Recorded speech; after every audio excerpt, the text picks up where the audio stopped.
Hi you guys, welcome back to my channel. Lynn here with a brand new video. If you haven't done so already, go ahead and hit that subscribe button and let's get started with today's video. So here on the channel, I've posted some videos of me juicing mangoes, different fruits and vegetables like that. So today's going to be a little bit of a different video from the normal Nama juicing that we've been doing. So instead of batch juicing today, we are actually going to make a very special recipe from the help of the Nama juicer. And if you guys had seen the thumbnail, then you already know what this is about. So today we're not juicing mangoes, we're not juicing pineapple, but we are working with a very different vegetable today, and that is yucca. So if you guys are familiar with yucca, it is a very popular plant, and I'm going to give you guys a little bit of a history lesson on it. As you can see, this is a picture of what the plant looks like. Yucca is a very popular plant that is traded around the world, and this is what the leaf looks like, and as well as what the root looks like. So if you go to your local grocery store, that is what you want to look for, but it is widely popular in Africa, South America, Caribbean, as well as in Thailand and a lot of different other countries. So this is a very popular root vegetable that a lot of people consume. This is a picture in Venezuela of how they usually make the bread that we're about to make. So let's go ahead and prep our yucca and get started with today's video. So what you want to do is you want to go ahead and remove that tough outer layer and make sure that you have the proper tools to be able to do that. So right here I'm using a knife, but you guys can go ahead and use something that is a lot safer, like a vegetable peeler, to be able to get that tough skin off.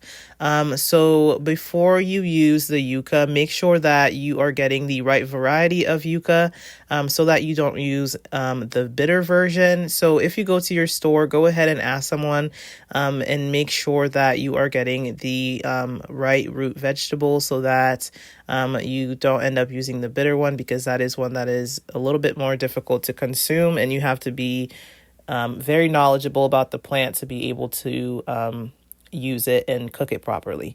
So right here, I'm just going to go ahead and peel that all together, and we will get back to talking a little bit more about how to get this ready.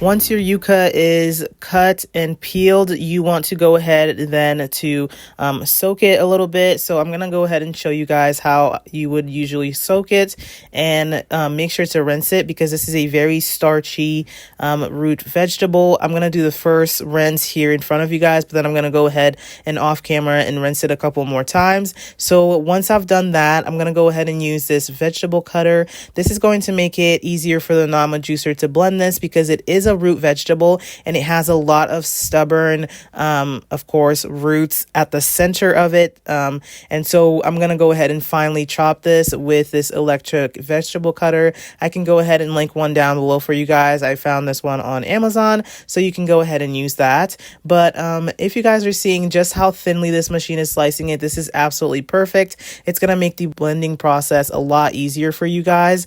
And yeah, so this would be also how some countries eat their yucca. They usually will chop it up finely like this and make chips out of them. And a lot of people love yucca chips, and they will season it and prep it with salt or any different type of flavors like barbecue.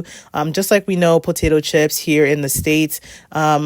They also make yucca chips that are absolutely delicious that you can try. So this vegetable cutter makes it so much easier for me to be able to cut everything and prep it before I put it into the Nama juicer. This is just a very quick process to be able to get it ready, so we don't mind doing that. And keep on watching, and I will show you guys how the rest of this process went along.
Okay, so you guys were able to see just how thinly I was able to slice the yucca, and you guys can see the Nama juicer is still a powerful machine, okay? So it was able to press the yucca and leave no water into that leftover. So that leftover is what you end up making the bread with, which had me super excited. This thing pressed the yucca to the best of its ability and removed all the water. So it separates that into separate chambers. So you have the juice of the yucca and then you have the leftover amount. So this juice that you're seeing right here is jam-packed full of starch. So that's the starchy liquid. And people actually bake different types of cookies with this, but there is a special way to make it, and it takes a special recipe to be able to create it. So you want to be able to save that. So yeah, this is the juice from that root vegetable. And as you guys can see, the Nama pressed everything out of it to remove every single drop of juice out of that root vegetable, and it did a phenomenal job. So just because you guys saw me thinly slice the root vegetable, that doesn't mean that the Nama juicer can't perform. The Nama juicer is a major performer when it comes to blending and juicing. It is absolutely incredible. So I'm going to show you guys what that leftover pulp looks like. It is completely dry with no water. Any industrial place that makes this cassava bread is, would absolutely be stunned by the performance of this machine. So can you guys see just how stunning the pulp looks? There is no water. You don't have to press this through a cheesecloth, which made our work so much easier. So now let's go ahead and bake this bread. So what you guys are seeing right here is my dad's hands prepping this. So this is something that he used to actually eat as a kid, and he used to see them making it on the streets, and he used to obviously, purchase it when he was going to school, on his way to school. So this video actually today was not supposed to be like a tutorial, but I wanted to film this moment of me and my dad making this cassava bread, or, yucca. We were using the yucca. So I really wanted to show you guys what the process of that was like. So what he's doing here is we took the pulp and he actually strained that through a fine sifter to be able to get any big clumps out of it. And what you guys are seeing here is the pulp of the yucca. And what you want to do is set up a hot griddle, as he's done here. And then you're going to spread it onto the hot griddle. He kind of made his own little mold there for the shape of it. And you want to spread that onto the griddle.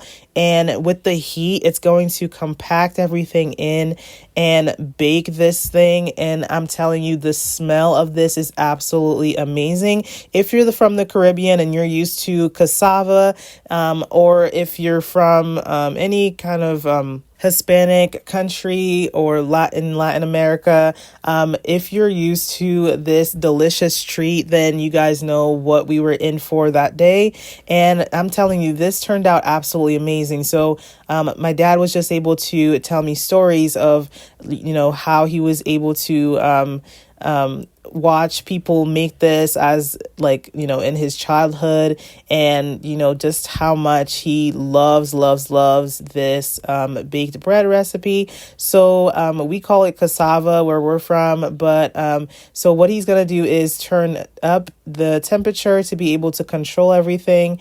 And I'm gonna go ahead and show you guys the preparations that he did to be able to get this thing to the desired look that we are looking for here. So he's going to go ahead and flip it over, and you guys are going to see what that yucca bread is looking like. So with the help of the Nama, we would have never been able to have the pulp pressed that finely, because when we make it handmade, we have to use a cheesecloth. And so the Nama machine really presses and separates the juices from the pulp of the yucca and makes this treat possible. So I really want to thank Nama for producing such a powerful and wonderful machine. So let's go ahead and continue watching how we were able to make this cassava bread.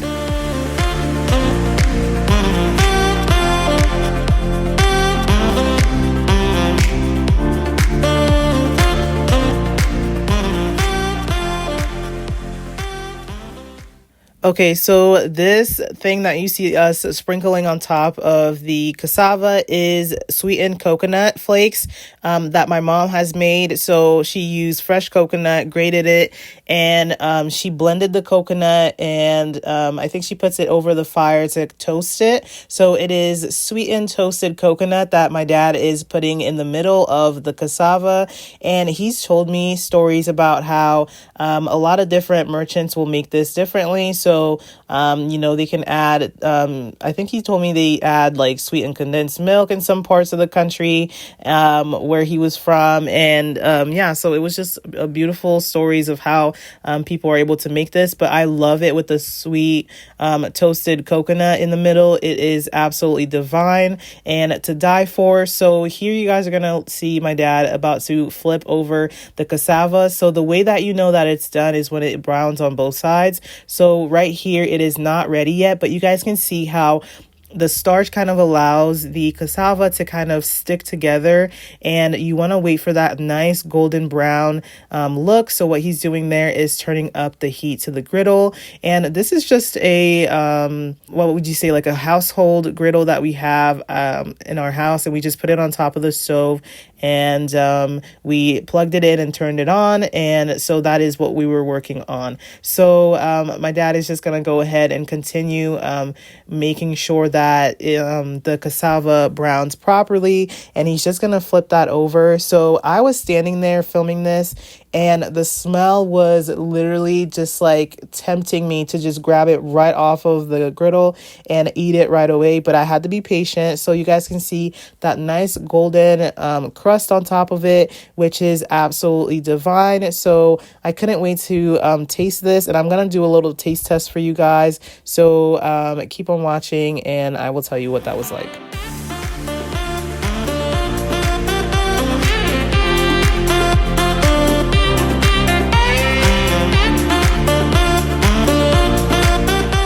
Okay, so my dad told me that the best thing that people would usually do where he was from is wait for the cassava to be done fresh off of the hot plate. So that is exactly what I'm going to do. I'm going to try it while it's still hot. You guys, this smelled absolutely amazing. So I went ahead and grabbed some creamy peanut butter, and some people eat this with jelly. You can add a lot of different toppings on there, but we usually just typically do peanut butter and jelly. This is what it's going to look like. So I went ahead and grabbed a scoop of peanut butter, and while it's hot, you guys will see that the peanut butter is going to start melting on there. And this was the perfect blend of like childhood happiness and like just smelling this again.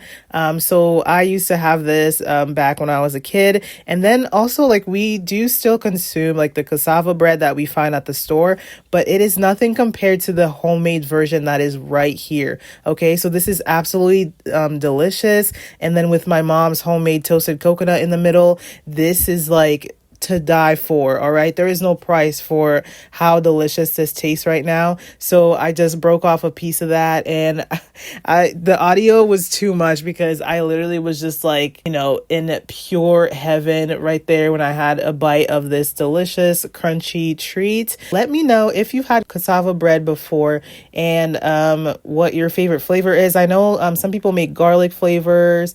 There's like, different types of flavors like that. Let me know if you love a regular one, if you like a sweet one or the garlic one. For me, this is my absolute favorite. Look how this bread is breaking together. So this cassava is absolutely delicious. And if I had some jelly, I would have slapped some of that on top of there, and this would have been, a match made in heaven. Okay. So, my dad is just gathering some of the cassavas that we made, and no two cassava will ever look the same if it's not industrially made. So these two are absolutely, he made one that had the coconut, and then the one that didn't have the coconut was the other color. So one thing that he says that you should do is to clean up the griddle as you go along, kind of prep it for whatever new batch that you're going to lay down onto the hot plate. So he's just cleaning that off. But you guys, this was absolutely delicious, and I couldn't help but just film this moment and make sure that I have the raw footage for myself, because this was literally it was like almost close to midnight when we were making this. It was so late at night. And so, but it was just such an amazing experience to be able to make this with my dad. So the tray that my dad is holding in his hand has the cassava, the yucca pulp in there. So you guys can see how finely he sifted that through a sifter. And so you want to be able to sift that together because you don't want it to be too clumpy. So the Nama juicer made this process absolutely amazing for us. So please let me know if you guys will try this out for yourselves, because I mean, this is just such a delight to be able to make. Let me know if you guys are just as excited to make this as I was with the Nama juicer. And I mean, I couldn't believe it. We bought this machine thinking it would just be for like regular juicing and things like that, which we will still use it for that. It can still be used for that. But just being able to make this with that, I was like, wow, like this can actually press this root vegetable and make delicious treats out of it. So here you guys are seeing my dad is actually going to make a bigger one. He said that that is something that a lot of the merchants would make too, is like they would make them big and then cut them up on the hot plate. So that's what he's going to do. He added the toasted coconut. First he went in with a layer of the cassava, the yucca pulp, and then he's added the toasted coconut. Now he's just going to sprinkle the rest of the cassava pulp at the top of that. And you guys, I mean, this is just like, this is amazing. So we absolutely love making this. Let me know if you would love to try this. And I don't know, maybe we could like package this thing and like ship it to you guys or something. But seriously, I mean, this is absolutely amazing. Just watching my dad make this was just like, I mean, it was just the best feeling ever. And I really enjoyed having that special moment with him, and just, watching him use his hands to do something that he loves. I mean, it was absolutely incredible. And I mean, not to mention it tasted absolutely amazing. So he's going to go ahead and grab a knife and start chopping that up. And yeah, so when my mom came home and we told her we had made this, I mean, she also really loves that treat. So she was more than happy to have a piece or two. She literally told me, she was like, she loved eating this. So it was absolutely fantastic. And we are definitely going to keep making this in the house. And it is definitely just such a delight to have. And we're actually getting ready to make another batch of this because we're running low on it already. But we love making homemade treats for the house. And this is just such a lovely snack to have. I don't even know how I would describe. I feel like the way I would describe cassava to someone who's never had it, it's so special. But the texture of it, I would describe it maybe like a Triscuit. But that's not even like it. The Triscuit doesn't do its justice. But just to kind of give you an idea of like what the cassava is, or like what it tastes like, it is absolutely delicious. So let me know if you guys would love to try this. Comment down below what your favorite part of this video was. And you guys, I'm telling you, we had so much fun making this. You guys will see what this bigger one looks like once it's all ready and prepped to go. So let's go ahead and see what that looks like.